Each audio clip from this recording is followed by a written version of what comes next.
Good morning, it's the 25th of July, I believe, still July. It's 7:33, this is Rouser Radio coming out of the White Hart Hotel in Lewes. And that's Lewes, East Sussex, not Lewes, Delaware. Although we love the people of Delaware and the people of East Sussex. Sorry, I'm Lewes, Delaware. Get it right. Heading for 24 or so degrees today, overcast, scattered cloud, not a bad day. Oh, bit of a breeze. Almost took my hat off this morning.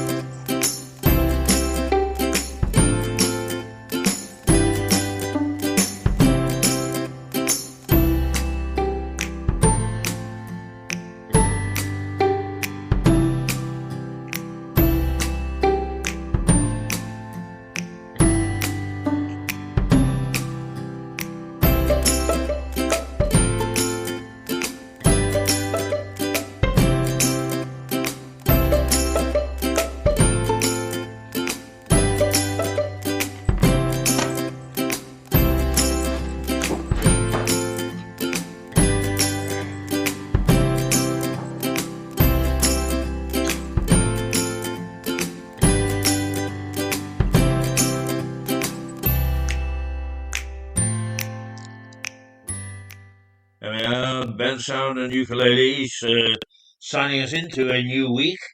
I haven't had a chance to even pour my coffee yet, although God bless her, Shannon, who is on this morning, on the desk this morning, and looks after me magnificently, had everything ready for me, but one way or another I was fiddling around with things and lost a little bit of sense of time. Anyway, I have to say that Shannon had a terrific weekend. Off she went to the beach with her son and little brother, and you name it, the whole family. They had a great day out, and a wonderful, wonderful Sunday. And a lot of people did. And why shouldn't they? Okay, let's just catch up, shall we, with the headlines. We've got them here somewhere. The thing keeps on shutting off this morning. Never understand this at all. Right, the Tory race turns toxic and the NHS on its knees. Well, both not good news, I'm afraid. Not good news at all. And first of all, they are yelling and screaming at one another over their economic policies. It would appear that in the polls, Liz Truss is the party's favourite, while Rishi is the people's favourite. So it's difficult to know who is sitting where.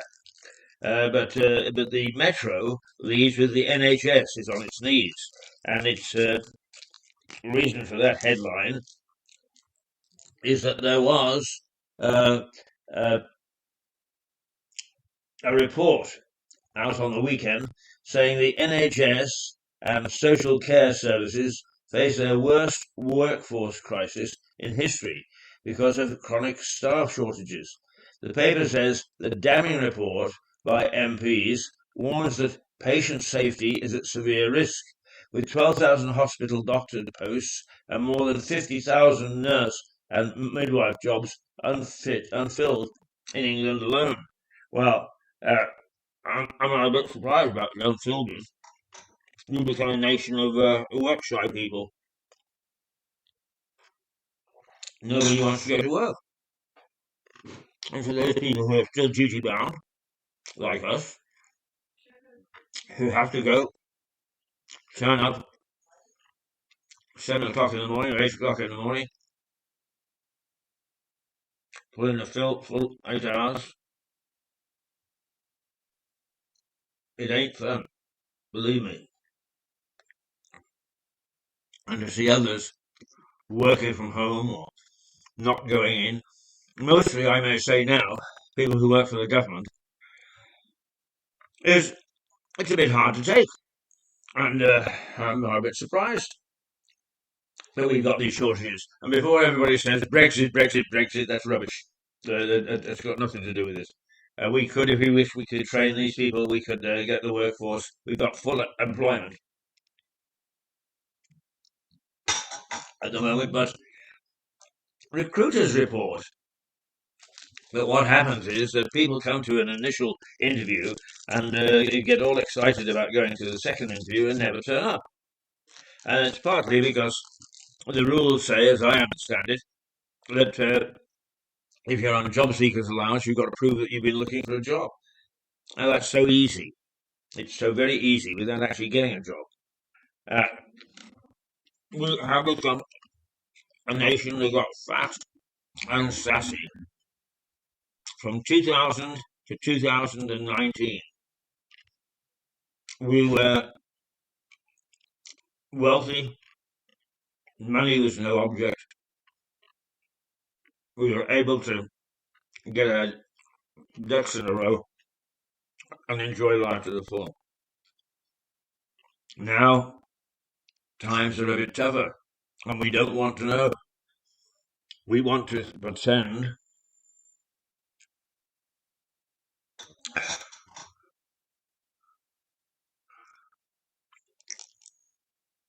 we want to pretend that we have still got that scenario in which to live, and we haven't. It's gone. It went with lockdown, and it's not coming back. But damn like we always said, the perceived wisdom was our life will change after lockdown. Yeah. Easy money, being paid for doing nothing. It was a wonderful life. And people can't get used to the idea that that wonderful life, being paid for doing nothing, is over. And it's causing great social upheaval. It's causing changes in work practices. I was talking to a chap this morning who said, oh, so you see Wednesday that the trains are going on strike again.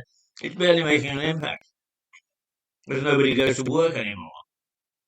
Does that mean that walkouts and down tools and all the old tools that the unions used to use to get a better deal have gone? I don't know. The fact of the matter is that this rail strike is having far less of an impact than it did 20 years ago, 30 years ago, when the rail unions threw their weight around. We are facing a lot of imponderables. We're facing a lot of unsure business practices, unsure social practices, unsure life. And that's beginning to reflect in our services that we've taken for granted. So the NHS is losing or can't get doctors and nurses and frontline staff. Not a bit surprised. But by the same token, the NHS has been due for reform. And when the pandemic first started and people beat the saucepan to support the NHS, I made it clear that my support was for the doctors and the nurses and the frontline people, not for the bureaucratic, I don't know, bean feast that the NHS has become.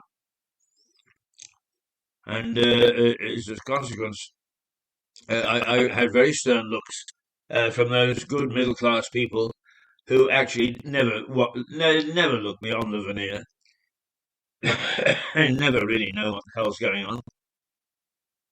They just join what seems to be a nice, happy, hey, let's march for this today. Let's go with Breeze.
TV's by telecasted.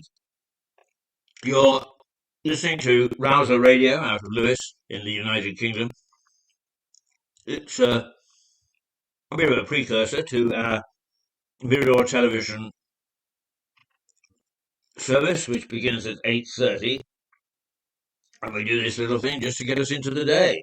And for those of you who do tune in, to take a little listen. I haven't had a Mars bar in a long time, but I needed just a little boost this morning, so I went and got a Mars bar.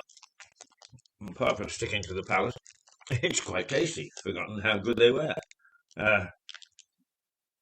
So we good mood. Starting to get my mouth is full. Let's go back to the papers and the front pages. The Guardian, greatest staffing crisis in NHS history. It leaves the patients at risk. The Guardian says the government report, a report by MPs, criticises the absence of a credible government strategy on NHS-wide understaffing. Elsewhere, the paper says, March, 6 months since the war in Ukraine started, alongside a photo of a 71-year-old Ukrainian man leaving his house that was damaged by a Russian strike. We've all but forgotten about this war. You see anybody waving the blue and yellow Ukrainian flag with any gusto? No, you don't.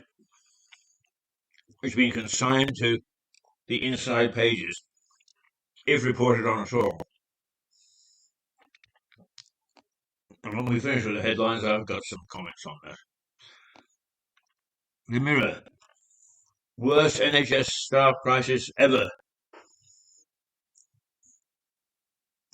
The NHS, the Mirror says, exhausted NHS staff are quitting in droves. The Eye, it goes back to Westminster and what's happening in the leadership of the Tory party. The Tory race to be next Prime Minister turns toxic. How did it turn toxic? Well, it's becoming an increasingly bitter battle between the two contenders, Liz Truss and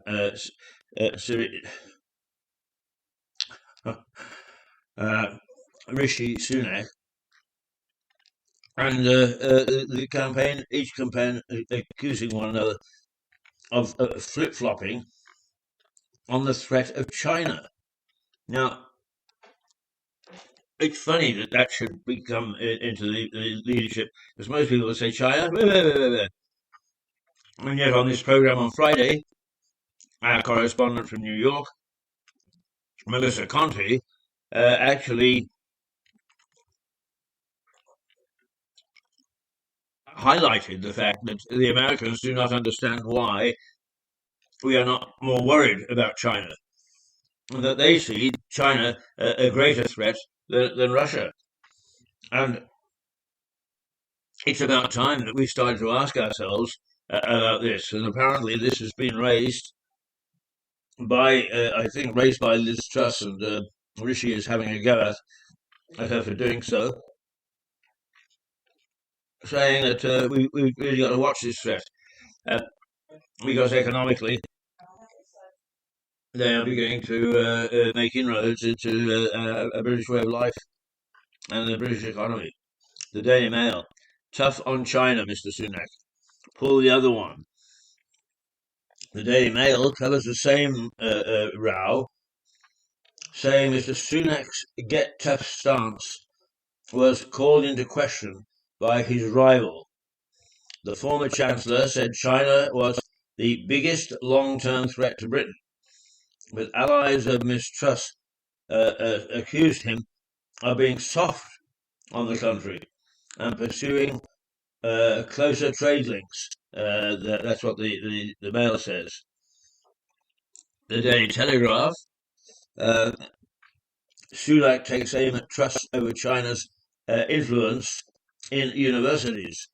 And what the Chancellor is doing, he's coming back by saying, well, you allowed universities to take huge endowments from China, and now they're pulling the strings.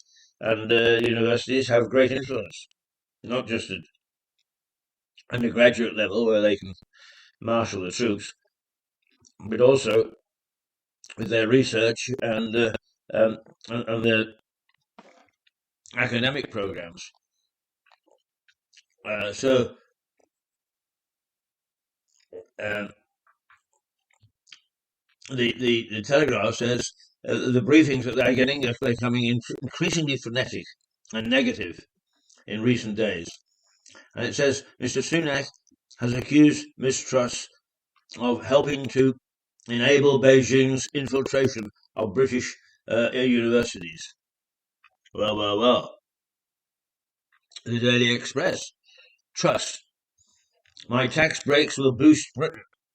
Um, Miss Liz Truss she hasn't revealed her plans for economic growth yet, but she says building a string of low-tax new towns. The Foreign Secretary envisages high-tech but low-regulation investment areas where businesses can flourish, the paper reports. Yes, I've heard that one before. The Times. Channel tourists face long queues all summer. So the Times switches down to the getaway. The jams that are happening at airports and the Channel Tunnel and rubber dinghies if you want to get across the Channel with your heart in your mouth.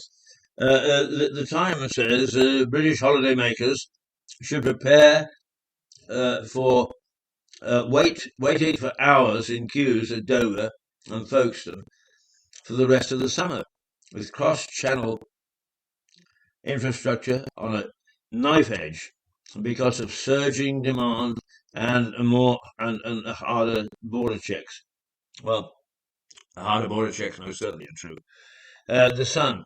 Why did my baby die? That's TV star Lauren Goodyear has ordered a private post-mortem of her baby, which apparently was stillborn, I think. The Financial Times. Um, the Financial Times reports that Beijing is preparing to sort US-listed Chinese companies into the tiers based on their sensitivity of the data they hold, in a bid to stop American regulators from delisting hundreds of Chinese businesses, off the American Stock Exchange. And a good old star. We have to have a star, don't we? Heat wave after wave. It says here, what wave after wave. Heat, it says wave after wave is the headline in the Daily Star. As it says, scorched Brits face another 4 heat waves over the summer at Saharan heat. Frazzes us from next weekend. So be prepared for, according to the Star, more return of the Saharan heat that she suffered last week, or enjoyed, or whatever. Mm. Well, that's the headlines as we can see it in the front pages of the paper this morning. And it's a mixed bag. The fight in Westminster between Liz Truss and Rishi Sunak continues.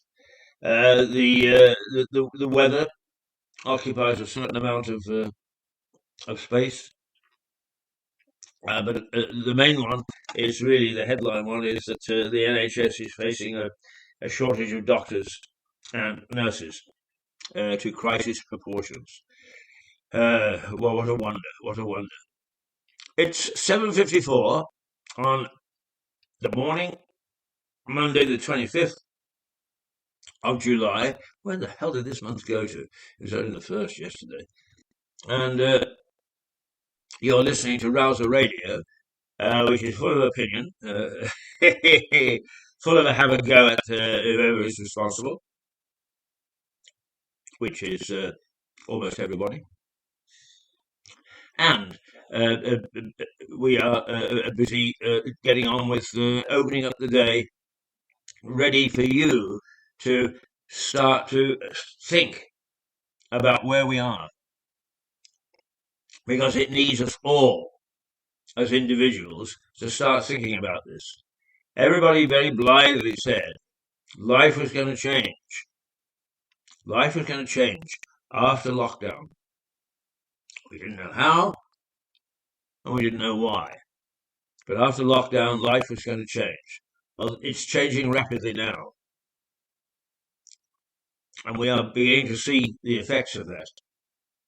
At a time when the global economy is weak, we are weaker because people aren't going to work. They don't want to go back to work. The buses and trains are half empty.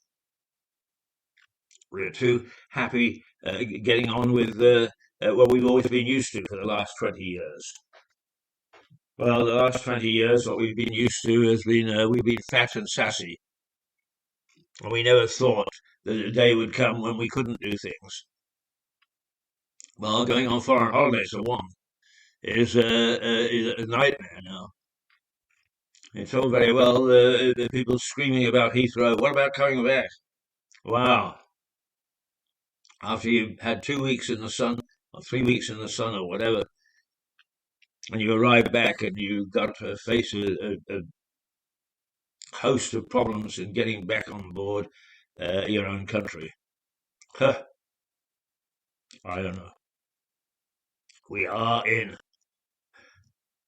dreadful trouble. Down with Get Up from the Mini Vandals.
Mini Vandals with Down with Your Get Up.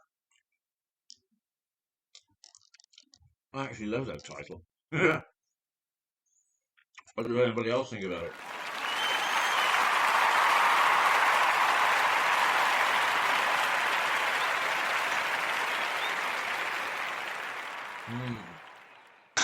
Thank you for your vote of confidence. Wonderful stuff. Wonderful stuff. Just took a quick trip to the back pages. As usual, football fighting with itself. Everybody blaming everybody else for all the ills and so on. But Lewis Hamilton back on track. Got a second in the French Grand Prix. The England ladies are into the Euro, isn't it? Euros semi-final. And of course we did very well on the track. We seem to be getting back to being the country that produces the best middle distance runners. That was always our strength. I mean, we lost that for a little while. The other thing is that we were always very good at the pentathlon and the decathlon. That seems to be in the doldrums a bit. But nonetheless, our middle distance runners, 800 metres, 1500 metres, men and women, doing quite well. So there's some good news to brighten your day from the back pages. Now, perhaps we can just go back, because in chatting on Mirror Television on the last Friday with our lady in New York, Melissa Conti, who is an open Anglophile. She loves the UK, England, and all that it stands for. But I say that because she is very critical of the way that we have ignored, in many ways, the threat of China. We've concentrated on the Ukraine war, we've concentrated on Europe, we've concentrated on all sorts of things, and really left the Chinese to their own devices in many ways. So they've quietly been taking over companies, but also making huge investments into universities and endowments and into research projects and so on. And at long last, it seems as if Liz Truss and Rishi Sunak have woken up to the threat. Perhaps they were listening to watching Mirador television. They seem to have woken up to the threat. And now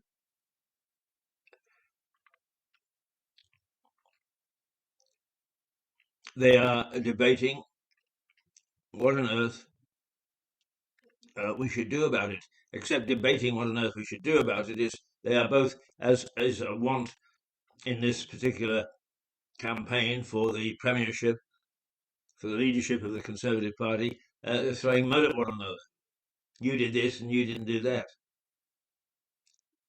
Rishi says Liz has failed to check the growth of Chinese influence in our universities, and she's saying that he'd been cozying up to the Chinese with soft trade deals and letting them get away with murder. Our American friends are saying, okay, so in some ways, because we are closer to the Pacific Rim, where any flashpoint is likely,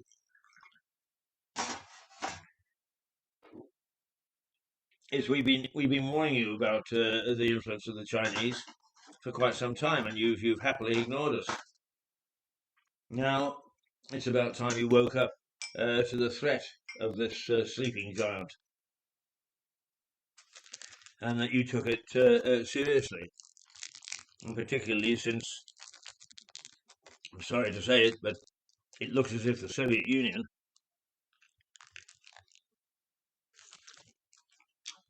I take it back, Soviet Union doesn't exist. The Russian Federation is militarily, anyway, a busted flush. It is being held and even beaten in some areas by Ukraine. It isn't the mighty force that everybody feared. Economically, we had one foot on its throat. But then some EU members broke ranks and for self-preservation decided to deal with Russia despite embargoes. So that policy went down the drain. Now, once again, in many ways, the West, particularly the European Union, have become beholden to the Russian Federation for power and energy.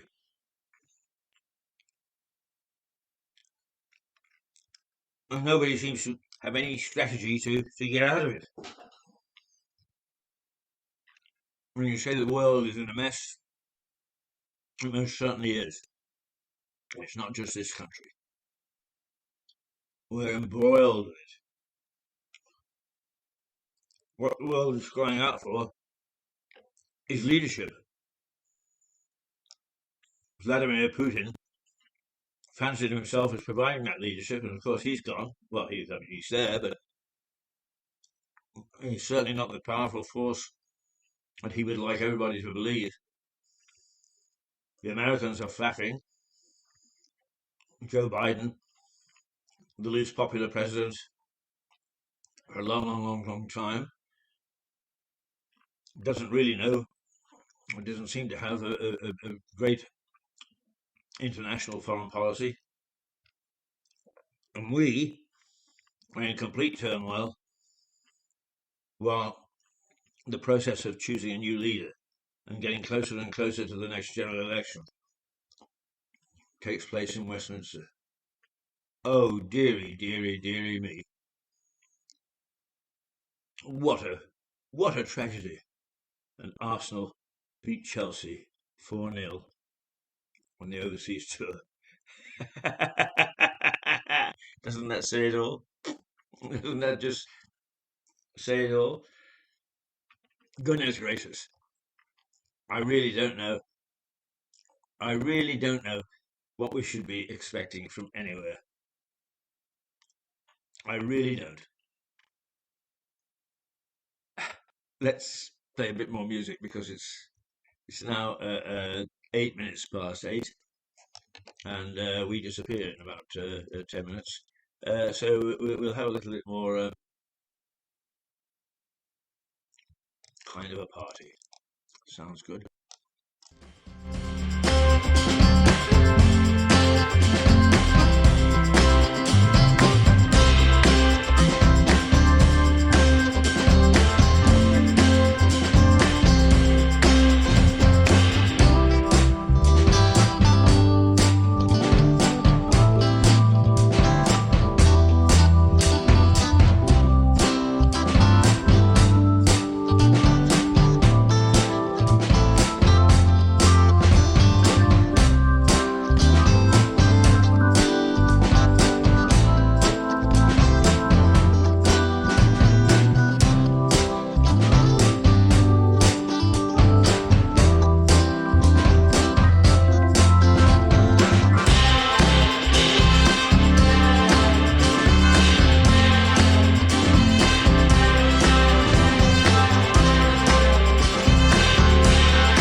Kind of a party from the mini vandals.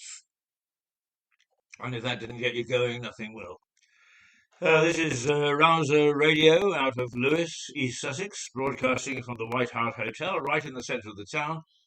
And a historic hotel it is. Outside is a plaque which says it is the cradle of American independence. And a lot can be said to support that statement.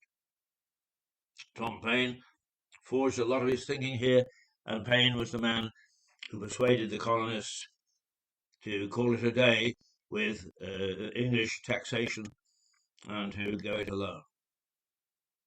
And that was when the United States was formed. And according to historian Bill Bryson, Tom Paine was the man who called it for the first time the United States. There you are. We've got a lot to answer for where we're broadcasting from this morning. It's 12 minutes past 8. Quick recap. 3 things in the front pages this morning. One is a crisis in the NHS, according to a number of them, who report on a report from MPs that there is a dire shortage of doctors and nurses and frontline staff in the NHS. It does not go into the fact that the NHS itself has become a bureaucratic jungle. And somebody needs to take a look at that. But oh no, be careful, because the members of Parliament are very close to the people who run the NHS. We don't want too much mudslinging in that direction.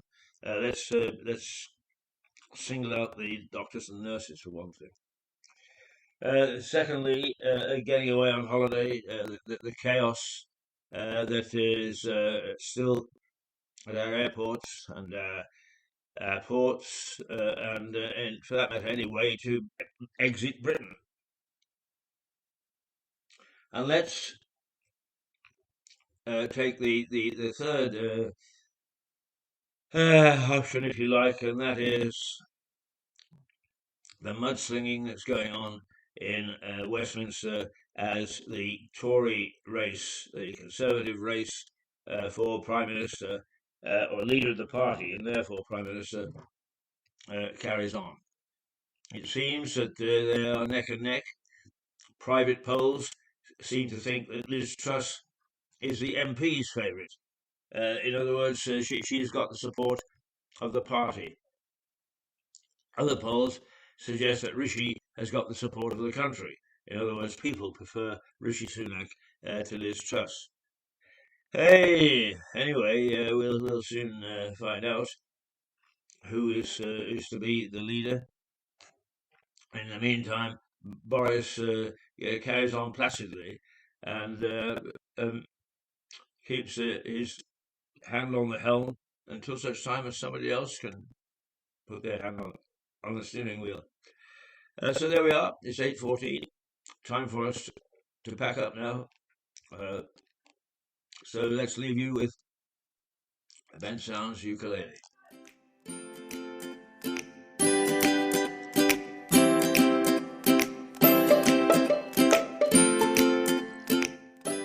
So a very good morning to you. This is Keith Hayes from the White Hart Hotel in Lewes, saying to you on Rouser Radio, Toodle Pip.